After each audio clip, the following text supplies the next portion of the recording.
Genesis chapter 22. Abraham's only son, God's only begotten son. I find it interesting that Ishmael is not mentioned here.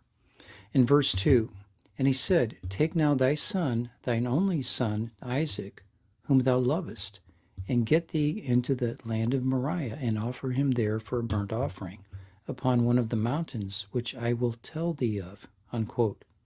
Then verses 12 and 13, and he said, Lay not thine hand upon the lad, neither do thou anything unto him. For now I know that thou fearest God, seeing thou hast not withheld thy son, thine only son, from me.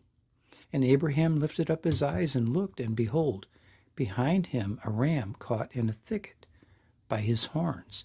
And Abraham went and took the ram and offered him up for a burnt offering in the stead of his son. Unquote. In Hebrews chapter 11, verses 17 through 19.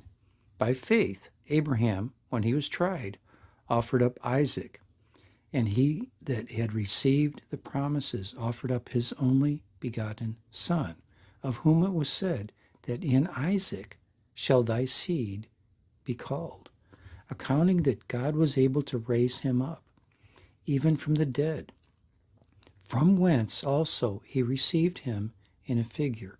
Unquote. God tested Abraham's faith. Abraham was an example of faith in God. This story looks forward in time. God provided a sacrifice for us on the same hill where God provided a sacrifice for Abraham. Jesus, the Lamb of God, God's only begotten Son, was sacrificed for mankind. John chapter 1, verse 29. The next day John seeth Jesus coming unto him, and saith, Behold, the Lamb of God, which taketh away the sin of the world. Unquote. In John chapter 3, verse 16. For God so loved the world that he gave his only begotten Son, that whosoever believeth in him should not perish, but have everlasting life.